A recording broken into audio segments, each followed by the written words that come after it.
WB constable 2025-এর এই অঙ্কটা এসছে, অঙ্কটা করো।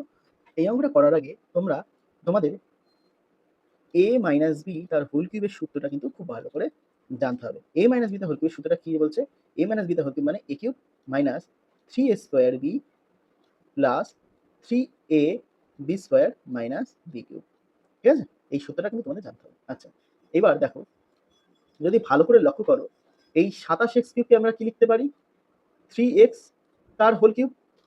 আবার এই 8y কিউবকে আমরা লিখতে পারি 2y তার হোল কিউব। তার মানে কি? 2y তার হোল কিউব। তার মানে a cube minus b cube, এই টার্মটা আমরা কিন্তু পেয়ে গেলাম। আচ্ছা, এবার যদি a মাইনাস b তার হোল কিউবের ফর্মে লিখতে হয়, তাহলে আমাকে আরো কি দুটো টার্ম লাগবে? Minus 3a square b plus 3ab square, এই দুটো টার্ম লাগবে। তাহলে আমরা এই দুটো টার্মের রেসপেক্টে আগে লিখি, দেখি কি হয়। আচ্ছা, তাহলে সূত্র কি বলছে? a cube minus 3a square b, তাহলে 3a স্কয়ার, a স্কয়ার মানে কত? 3x তার স্কয়ার মানে কত? 9x square into b, b মানে কত? এই যে 2y লিখলাম। তারপরে টার্মটা কি? 3ab স্কয়ার, তাহলে 3ab স্কয়ার লিখে দেখি কি হয়। 3a, a মানে কত? 3x, আর b স্কয়ার মানে কত? 2y তার স্কয়ার, 2y তার স্কয়ার মানে কত? 4y square. তাই তো? তাহলে এই যে পুরো টার্মটা, এটা কি ফর্মে চলে আসলো? a মাইনাস b তার হোল কিউবের ফর্মে, অর্থাৎ 3x মাইনাস 2y তার হোল কিউবের ফর্মে।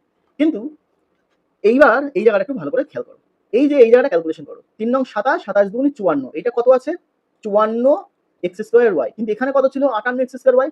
যদি তার মানে আমার এখনো 4 এক্স স্কোয়ার ওয়াই এই টার্মটা অতিরিক্ত আছে, তাহলে মাইনাস 4 এক্স স্কোয়ার ওয়াই এই টার্মটা এপাশে লিখে দিলাম অ্যাডজাস্ট করার জন্য। বোঝা গেল? আচ্ছা, এখানে কি আছে? 3 তিরিকে 9 আর 4 36, এখানে আছে 36 এক্স ওয়াই স্কোয়ার। কিন্তু এখানে কি আছে? 31 এক্স ওয়াই স্কোয়ার। তাহলে কত বেশি লিখে ফেললাম? 5 এক্স ওয়াই স্কোয়ার বেশি লিখলাম। তাহলে অ্যাডজাস্ট করার জন্য আমাকে 5 এক্স ওয়াই স্কোয়ার এই টার্মটা বিয়োগ দিয়ে দিলাম। বোঝা গেল? এইবার এই পার্টটা আমার সূত্রে পড়ে গেল। তাহলে এই পার্টটা মানেই তো 3x মাইনাস 2y তার হোল কিউব। আর এপাশে পড়ে রইল কি? 4x square y minus 5x y square. তাহলে এখান থেকে আমি xy কমন নিই। তাহলে ভিতরে থাকলে কি? 4x plus 5y। এইবার এই লাইনে x ইকুয়াল টু -5 আর y ইকুয়াল টু -7 পুট করি।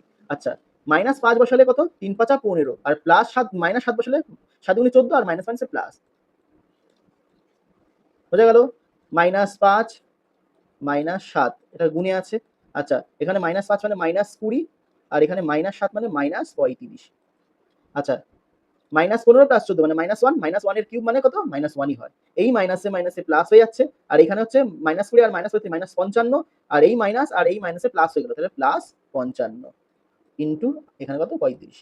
ঠিক আছে? তাহলে ওভারঅল আমার আনসার কিন্তু প্লাসেই থাকবে, কারণ 55 ইনটু 35 এর থেকে 1 বিয়োগ দেবো, তাহলে আনসার আমার নেগেটিভে যেতে পারে না, তাহলে অপশন সি, অপশন এ হলো না।